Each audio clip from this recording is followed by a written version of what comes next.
It was December 4th, 1940. Frank and Bessie Gilmore, along with their 10-month-old son, Frank Jr., were drifting through Texas.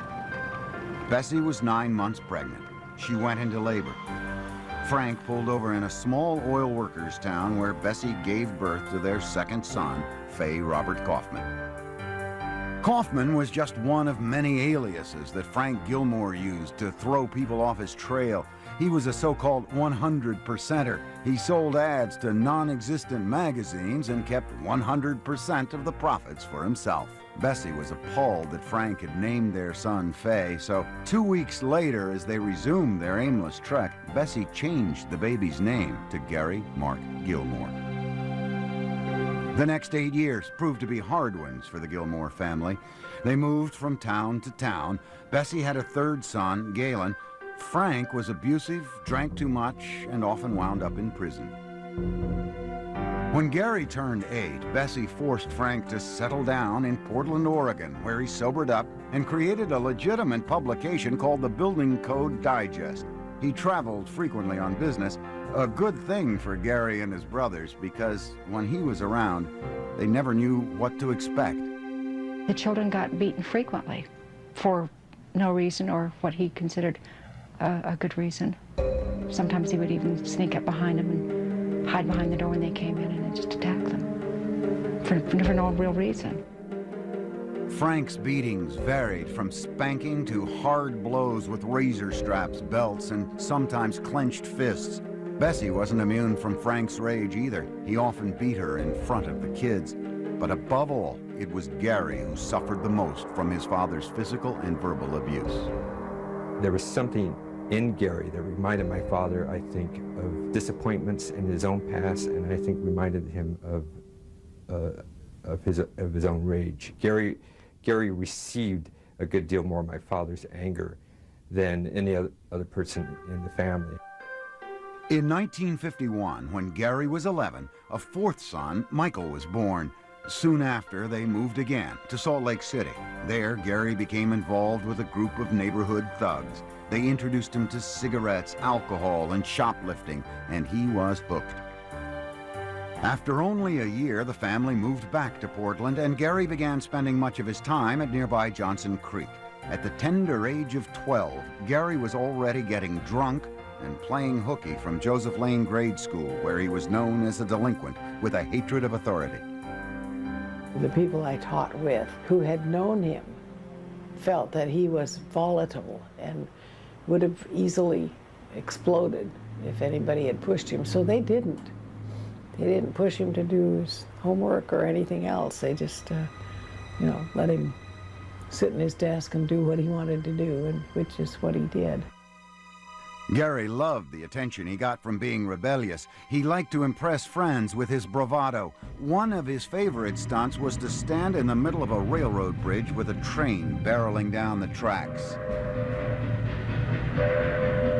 Just seconds before being crushed to death, Gary would run to the end of the bridge and jump to safety. At age 14, he dropped out of 9th grade at Franklin High School and hitchhiked to Texas with his parents' permission.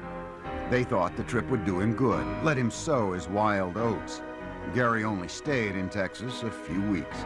He ran an illegal poker game and used his winnings to buy sex, alcohol, and drugs.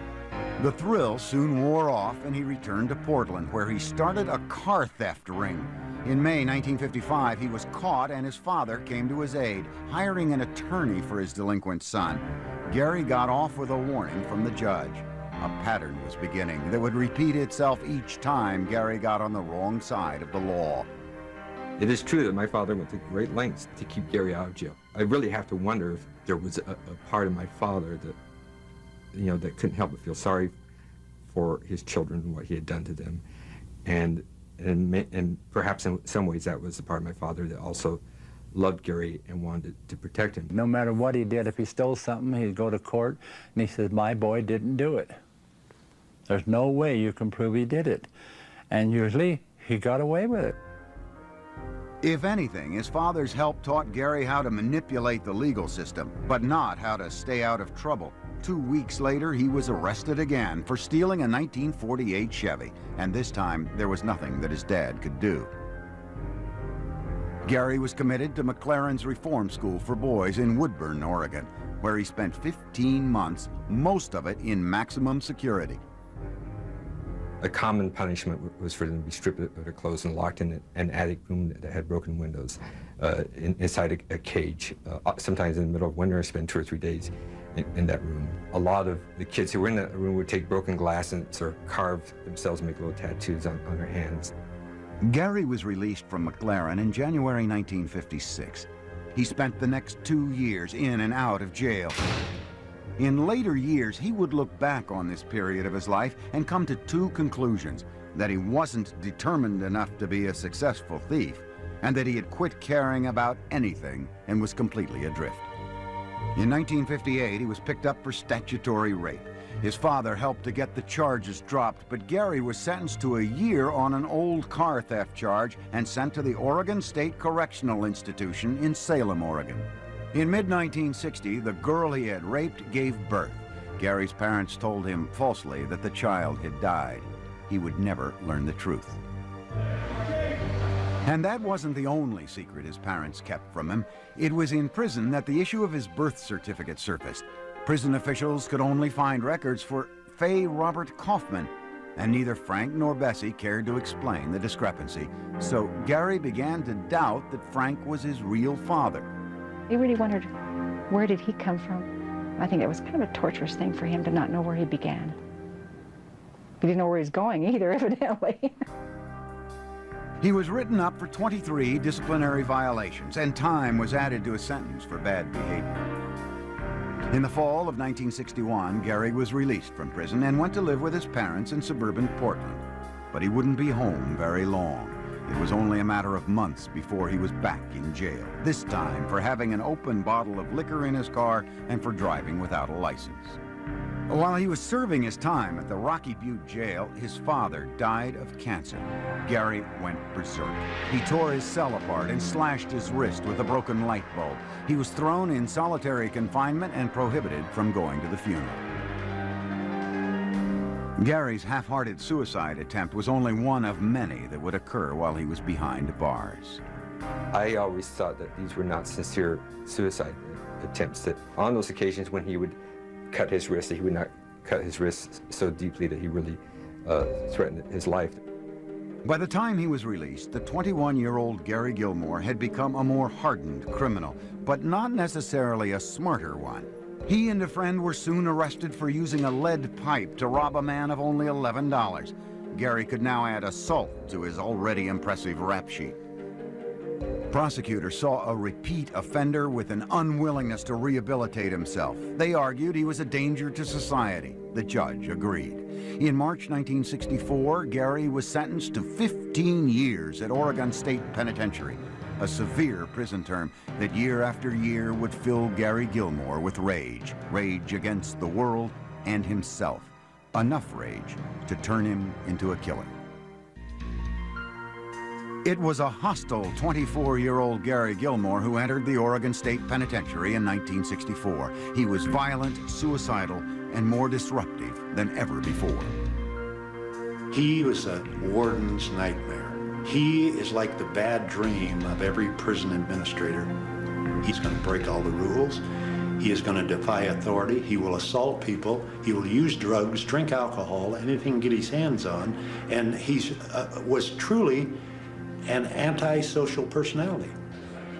Gary found life in prison unbearable. The constant racket and the lights glaring 24 hours a day were driving him mad, an experience about which Gilmore would later reminisce on tape.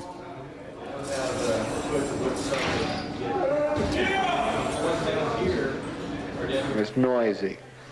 You're subjected to all kinds of shit you don't want to hear and be a part of, and ringing bells, hollering, get up, or we'll come in and take your bedding and all that shit. He said it was like walking up to the edge of hell and looking over and maintaining your balance as well as you can. He told me one time in one of his letters that the only affordable emotion that you have when you're in prison is anger. Gary's anger found its outlet in a constant litany of complaints, mostly about his dental care. Shortly after his arrival at prison, his rotten teeth were pulled, but the dentures given to him never seemed to fit. It became his personal crusade. He even assaulted dentists. He carried it to an extreme that I've never seen with anybody else. That was his cause, and you know, he rallied around that, and this went on for months and months and months. They don't fit, they don't work right. He used to break them, flush them down the toilet. He tried everything. Hunger strikes, and I think he cut on himself more than once. The prison put Gary in its version of solitary confinement, the disciplinary segregation unit. 23 hours a day alone in a cell with 1 hour to exercise and shower. Gary was a frequent visitor. It was in segregation that another side of Gary Gilmore emerged. He began writing poetry, drawing, and educating himself in the humanities, art, and literature.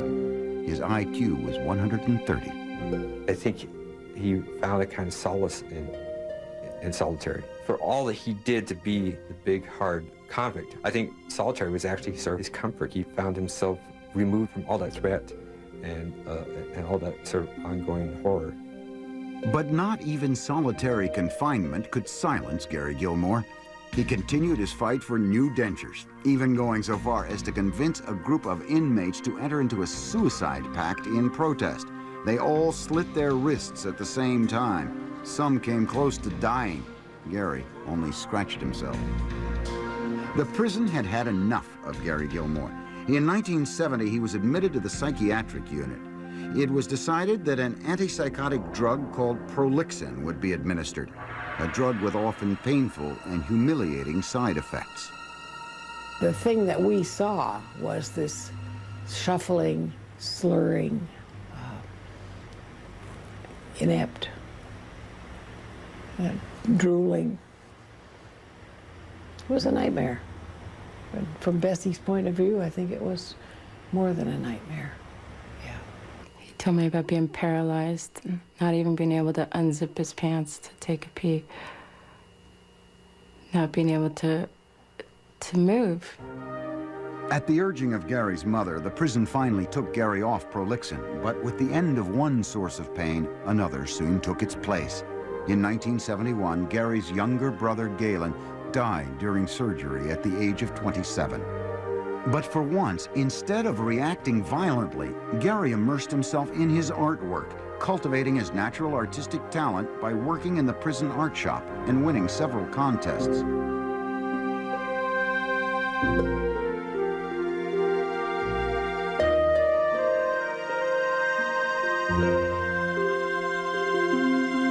As a result of his artistic success, Gary was granted a rare chance to make something of his life. He was released from prison to attend art school at a community college.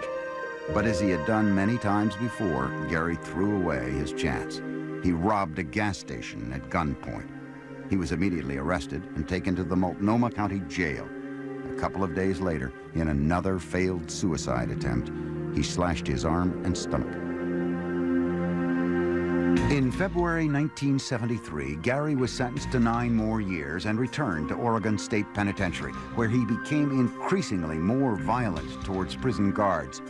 Officials decided to put Gary back on Prolixin, the drug that had turned him into a virtual zombie 3 years earlier. He begged for an alternative punishment and got it. Gary was transferred to Marion, Illinois, a maximum security federal penitentiary better equipped to handle disorderly inmates. But he wouldn't be there very long. He started writing on a regular basis to his cousin Brenda in Provo, Utah, expressing regret for all the time and freedom he had lost in prison. A year and a half later, a deal was struck to parole him into her custody. In April 1976, Gary flew to Salt Lake City. Brenda met him at the airport.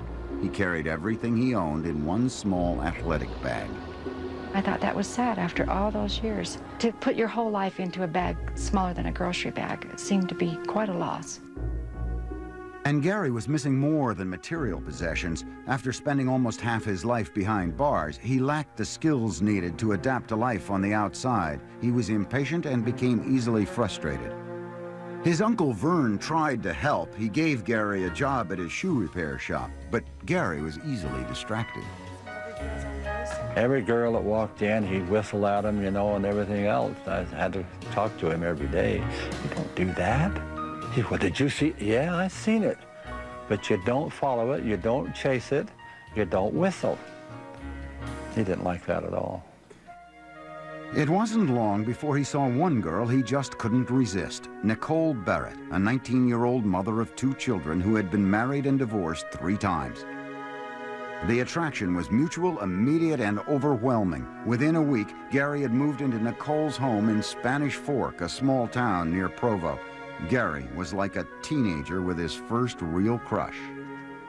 We just started having a lot of fun together.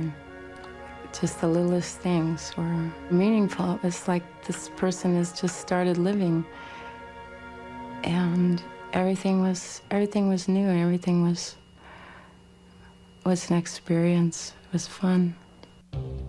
Gary and Nicole drank heavily and smoked marijuana. Gary's cousin Brenda worried that Nicole, who was half Gary's age, was a bad influence on him. She thought Gary's blind love could only lead to trouble. It was almost like an old sailor out there on the sea that's been out there way too long, and he hears the sirens call of the mermaid and whatever out there on the ocean. And I think when Gary got back to society again, and when he saw this girl, Nicole, it was like a siren call to him. It was coaxing him in closer and closer. But if you've ever heard any sea stories, you know that it's right by the reef. In fact, a collision was coming. A combination of headache medication and excessive drinking caused Gary to suffer from violent mood swings and sexual dysfunction. His drinking is what really messed him up. He just changed like somebody who never really expected to be free. More like an escape convict, you know, than somebody out on parole. He just felt like he was just gonna live it up and do whatever the hell he wanted to do. Including shoplifting, Gary would steal beer, cigarettes, and anything else that caught his eye, even guns. In late June, he brought a bag of stolen guns into Nicole's house. It scared the hell out of me. It felt like, you know, the beginning of the end. He was just running into too many walls, and he was gonna lose it. And I didn't think he would go peacefully. I thought he would do something really crazy this time. Nicole did what was probably the smart and reasonable thing to do, which is that she left Gary. The 35-year-old Gary Gilmore was devastated, and all the anger of his prison years boiled up to the surface. A week later, Gary's blind passion for Nicole would unleash itself as blind rage. The result would be deadly. After 2 months of a passionate but troubled relationship with Gary Gilmore, Nicole Barrett left him and moved out of the house. It was an act for which Gary's life experience had left him hopelessly unprepared. He spent a week looking for her, to no avail. Gary was becoming more and more unhinged. He truly loved her and needed her and had to have her, and I think it was the last possible loss that he felt his heart could stand. On the evening of July 19th, 1976, Gary drove within a block of the Sinclair service station in Orem, Utah, just outside Provo. He parked his truck and walked toward the station. It looked deserted, except for Max Jensen, a 24-year-old Mormon law student and father of an infant girl. Gary had one of his stolen guns with him, a .22 caliber automatic. He approached Jensen and demanded the money in his pocket and the coin changer around his waist. He led Jensen to the small bathroom near the office, put the gun to Jensen's head, and made him get down on his knees. Then, according to Gary, he pulled the trigger once, saying, "This one's for me." As he pulled the trigger a second time, he said, "This one is for Nicole." He left a wad of bills untouched on the counter in the office. The following night, Gary dropped his truck off at a repair shop in Provo and walked to the city center motel. I think in some ways he had always wanted to destroy something in the world, and I think he didn't feel particularly discerning about what it was or who it was that he was going to destroy. Tonight, it would be Ben Bushnell, a 25-year-old Mormon with a pregnant wife and baby boy. Gary entered the hotel office carrying his gun. He approached Bushnell, demanded the cash box, and then shot him once in the head. As Gary ran out, he reached under a bush to dispose of the gun. The pistol went off, sending a bullet in one side of his hand and out the other. Dazed and bleeding, he drove to a friend's house and called his cousin Brenda, asking her to bring him bandages and painkillers. But instead, Brenda called the police. I didn't know what Gary would do. He shot someone Monday, someone Tuesday. It was Wednesday. We had to stop him. Gary was arrested and taken to the hospital to have his hand bandaged. Later that night, Lieutenant Gerald Nielsen interrogated Gary, recording part of the conversation on tape. Gary denied any involvement in the killing and asked Nielsen to check out his alibi. That's what happened. I know you don't believe it. I really don't. I really don't. I think you did, and I can't understand why you ended up shooting people. I didn't kill anybody. I didn't, like I told you, here's where I was at in the middle. What if I go check with these people and they say believe BS? They will. You sure? Everybody else say that? Well, didn't they tell you a little different times or whatever? I went back and talked to him and said, hey, your alibi's full of holes. People didn't confirm your story. And then he admitted about killing those guys and told me that he didn't know why he did it. But he did know exactly what he'd done. And something inside of him was just broken because of his stupidity, drunkenness, whatever it was. He had that look kind of like a beaten dog that comes back to be petted again. Somehow a fog seemed to have lifted in Gary's mind. For the first time, the consequences of his actions became clear to him. He said, I read the obituaries. They were young, they were missionaries and had young families. He said, I really feel bad. And he said, I ought to die for that. I said, do you want to die? And he said, do you want to die? And I said, no, I don't have any desire. And he said, I really don't either. But he said, I ought to for that. I'm afraid that I'd do it again. The state of Utah felt exactly the same way. In October 1976, Gary went on trial for murdering Ben Bushnell at the City Center Motel. It took the jury a little over an hour to convict him of first-degree murder. He was sentenced to death. The judge set November 15th, 1976 as the date of execution. Gary Gilmore had only one more decision to make. Would he prefer to be shot or hanged? Gary said he would rather be shot. He thought a hanging could be more easily botched. His two attorneys tried to appeal the sentence, but Gary promptly fired them both and waived his right to a review of the case.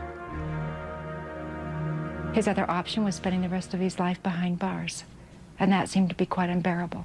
He had had a taste of being out for a length of time, and he couldn't go back anymore. He knew it. Despite Gary's wishes, a struggle was beginning between a legal system reluctant to mete out its own punishment and a killer hungry to accept it. Just 3 months before Gary's sentencing, the U.S. Supreme Court had laid down new guidelines for capital punishment. Gary Gilmore was about to be the first test of those new guidelines, and if he got his way, the first person executed in the United States in 10 years. Over the next few months, his story would make headlines around the world as he challenged the legal system to carry out his death sentence. When Gary Gilmore was sentenced to death in 1976, it became the media event of the year. Not only was it remarkable for someone to accept the punishment and express a desire to be put to death, but the United States had not executed anyone in 10 years. Suddenly, every newspaper I picked up, every major magazine I picked up, had a face of my brother on it, and the worst aspects of our private history were now sensational news for the world. But for security reasons, officials at the Utah State Prison where Gary was being held on death row denied the press access to Gilmore. It turned into somewhat of a media circus. One of the networks tried to land a helicopter in the inmate recreation yard to get a better angle, hopefully to shoot through some windows into a cell area. We literally had to go to the FAA and get an restricted airspace over the top of the institution. The prison was inundated with letters to Gary from Right to Life groups offering to help save him, others from supporters and admirers. Gary became a sex symbol. He had girls 15, 14, and 18 writing him letters that from Hawaii and he took great delight in reading them. And they said, well, when you get out, you know, we're going to do certain things with the, and they're very improper. I've probably got 7,000 or 8,000 letters all over the world. Two girls from Honolulu wrote to me, they're 14. I'm philandered by all this shit. But if they knew me, they wouldn't love me. They're in love with a motherfucker that's got his name in the paper every day. Nicole was doing her fair share of the writing as well. She and Gary were exchanging as many as 3 letters a day. His letters were very loving, lots of loving things. And I love yous, you know, that took up a whole page, and a lot of cute little sketches. And of course there was a lot of things about sex, what he liked to do, what he misses, you know, I mean, you know, typical man stuff. On November 15th, Gary's execution date came and went when the governor requested that the Utah Board of Pardons review the case. But Gary had prepared himself to die. He was ready, and he wasn't going to do it alone. It was just natural to want to believe that if we both died, then, you know, the distance, the prison walls, nothing could separate us. He never really even had to ask. And I don't know why. At that time of my life, I was just very much in love with him. I figured if any two people ever really needed each other, truly needed each other, then we did. That afternoon, Nicole went to the prison to visit Gary. She was carrying 35 sleeping pills in a balloon which she hid in her vagina. There were another 35 at home for herself. She and Gary made a pact to take them at the same time.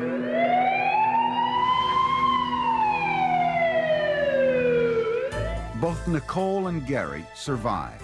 Nicole was committed to a mental hospital, and after a few days, Gary was returned to prison. All contact between the two was forbidden, and Gary began a hunger strike in protest.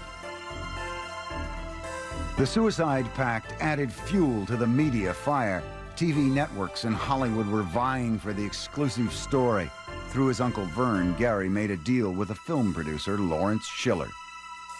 I sold the rights to the book, the movie, and the stage play, and the TV rights, and everything for $50,000. I didn't know any better. I felt that the whole machinery of the situation, in terms of many people involved in the legal process, many people involved in the commercial process, and many people involved in the media, I felt like there was this massive machine, this train, and the only place that train could end up was when Gary died. And Gary was about to get another chance to fight for his death. On November 28th, he appeared with a new attorney before the Board of Pardons.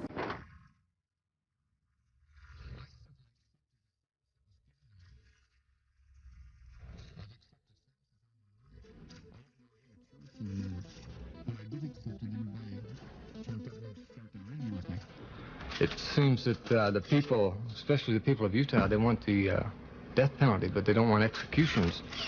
And when it became a reality that they might have to carry one out, well, they started backing off on it. Well, I took them literal and serious when they sentenced me to death. I thought you were supposed to take them serious. I didn't know it was a joke. I would like them all, including that group of reverends and rabbis from Salt Lake City, to just bud out. I don't think they, this is my life and it's my death. It's been sanctioned by the courts that I die, and I accept that. As far as seeking anything from you, I don't. I'd like to reiterate that I probably don't deserve it either. Gary got his wish. The board decided to set a new date and carry out the execution. But with this latest victory came more obstacles. Gary's mother, Bessie, and numerous public interest groups filed for stays of execution. He didn't want a stay. He said he'd want to sit there for 5 years waiting for some beetle-headed judge to make up his mind. So, that's a quote.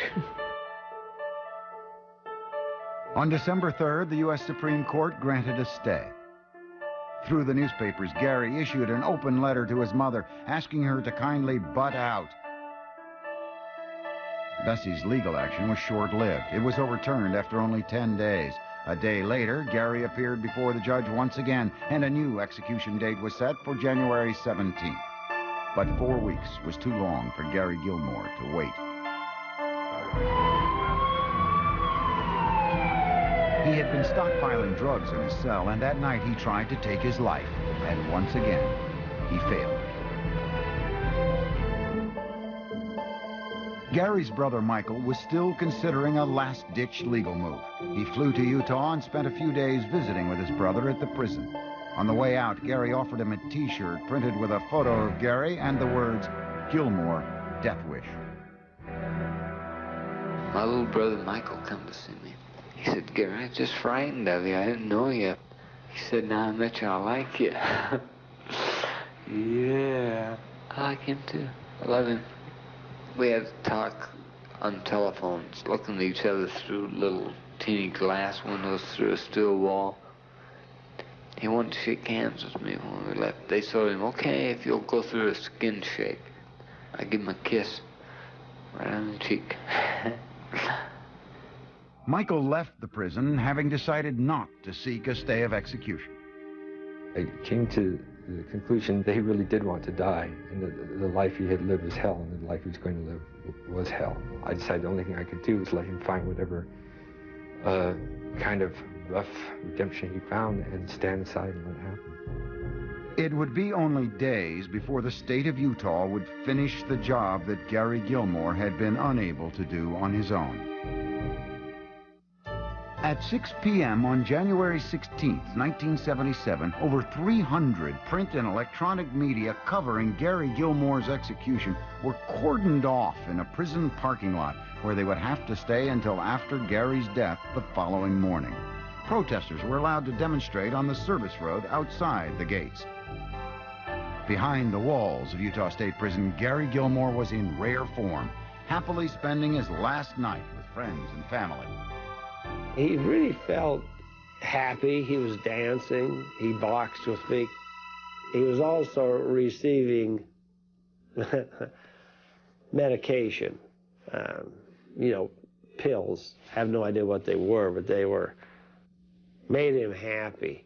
I'll tell you that. I'm talking about handfuls. On top of the pills, Gary was also getting drunk. I put them in my pocket. I walked in, took my coat off, laid it down. It's in the right-hand side of my coat pocket, Gary. 3 of them. Oh, boy, I need that. So we went and got all 3 of them. Boy, they were gone almost immediately. Gary's attorney, Ron Stanger, surprised him by getting a call through to Gary's favorite musician, Johnny Cash. Johnny sang a song to him. And then Gary, of course, this time he's high as a kite, tried to sing the song back, and it was, I mean, he could not carry a tune. Don't be angry with me, darling, if I fail to understand all your little whims and wishes all the time. The party began to dwindle, and as people fell off to sleep, Gary made an audio recording for Nicole. Oh, baby, I love you. You're part of me.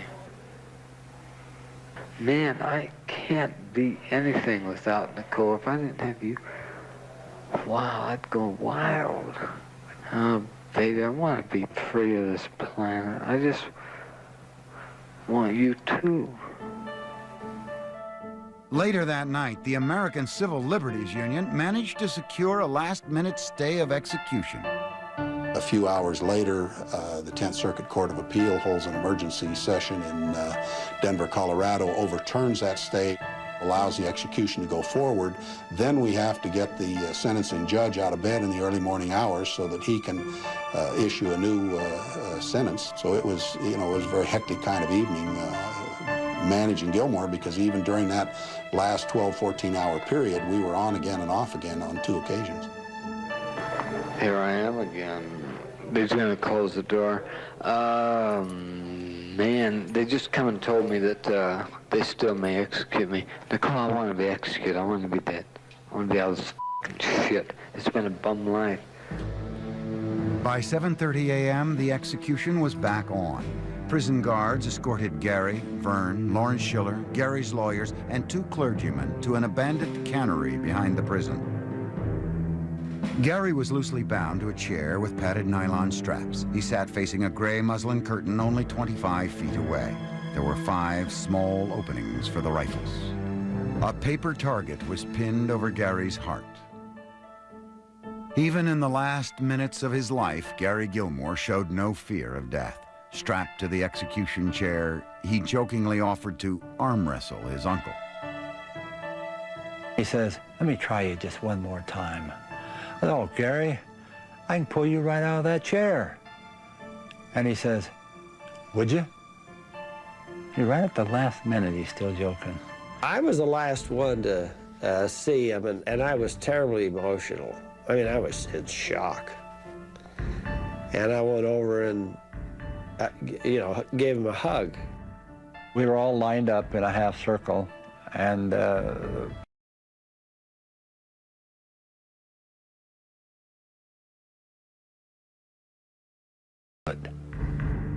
a black corduroy hood was placed over Gary's head.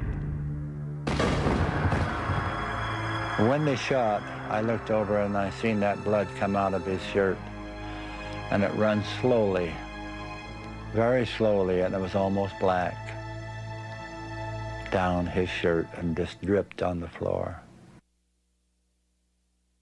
I would like to say at this time that Gary, my nephew,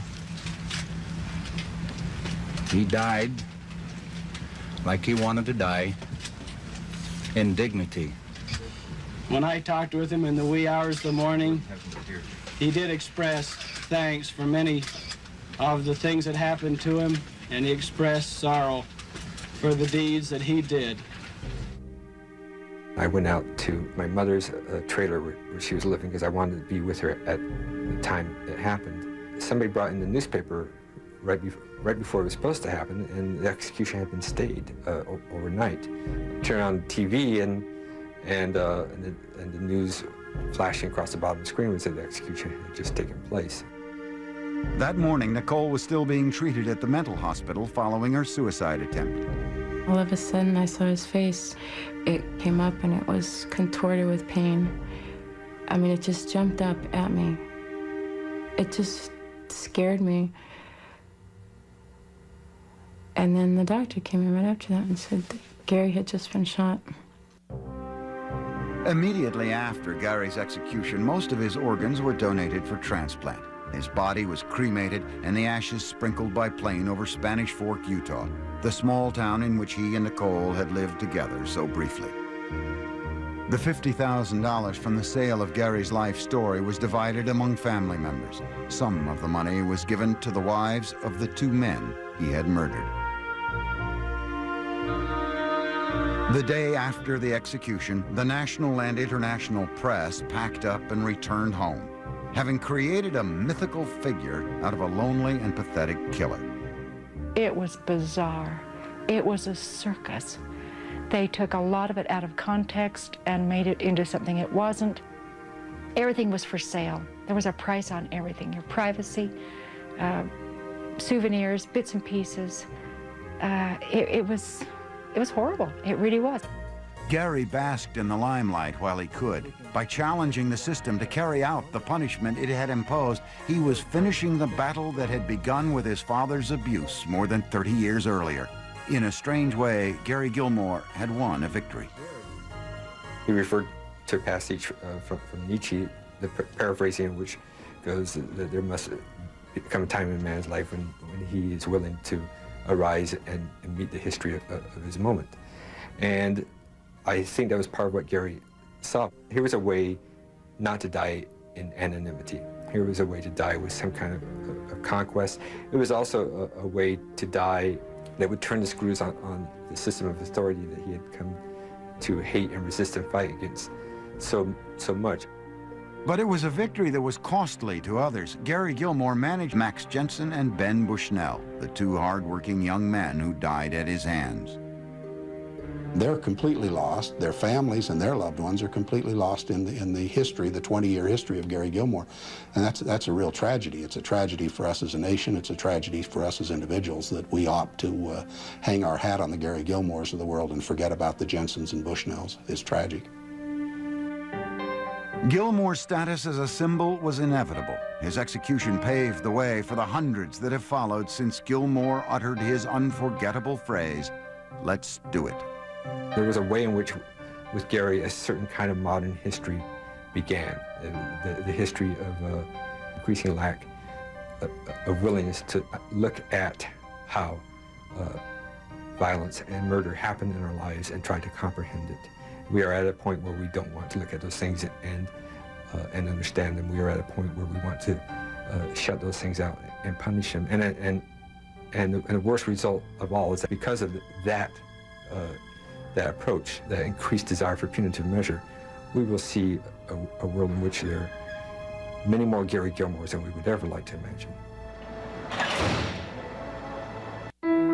You walked home with her every night, for years, dreaming of the moment.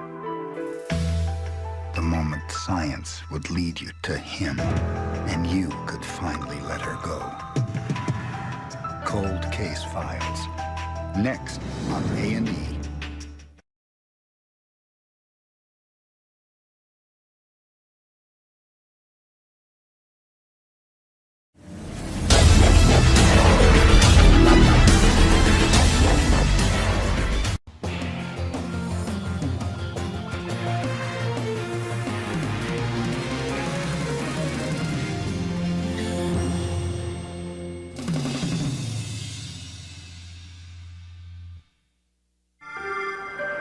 It was December 4th, 1940. Frank and Bessie Gilmore, along with their 10-month-old son, Frank Jr., were drifting through Texas. Bessie was 9 months pregnant. She went into labor. Frank pulled over in a small oil workers' town where Bessie gave birth to their second son, Fay Robert Kaufman. Kaufman was just one of many aliases that Frank Gilmore used to throw people off his trail. He was a so-called 100%er. He sold ads to non-existent magazines and kept 100% of the profits for himself. Bessie was appalled that Frank had named their son Fay, so 2 weeks later, as they resumed their aimless trek, Bessie changed the baby's name to Gary Mark Gilmore. The next 8 years proved to be hard ones for the Gilmore family. They moved from town to town. Bessie had a third son, Galen. Frank was abusive, drank too much, and often wound up in prison. When Gary turned 8, Bessie forced Frank to settle down in Portland, Oregon, where he sobered up and created a legitimate publication called the Building Code Digest. He traveled frequently on business, a good thing for Gary and his brothers, because when he was around, they never knew what to expect. The children got beaten frequently for no reason or what he considered a good reason. Sometimes he would even sneak up behind them and hide behind the door when they came in and just attack them for no real reason.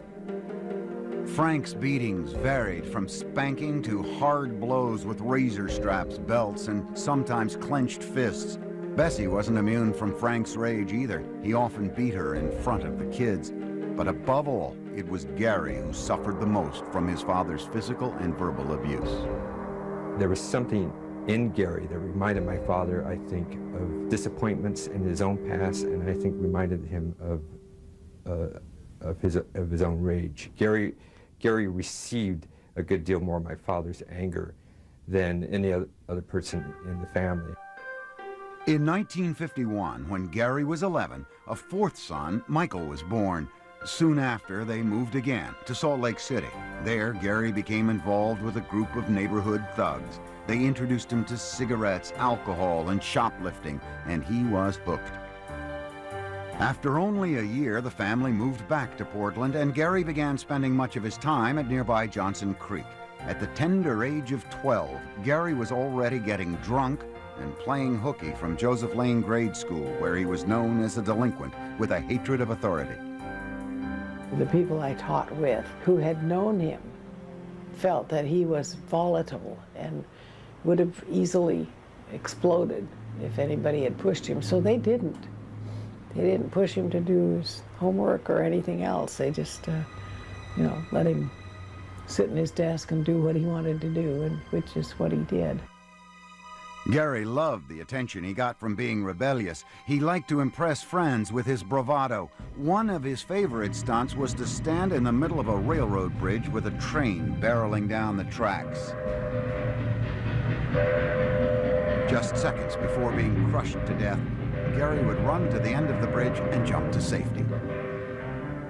At age 14, he dropped out of 9th grade at Franklin High School and hitchhiked to Texas with his parents' permission. They thought the trip would do him good, let him sow his wild oats. Gary only stayed in Texas a few weeks. He ran an illegal poker game and used his winnings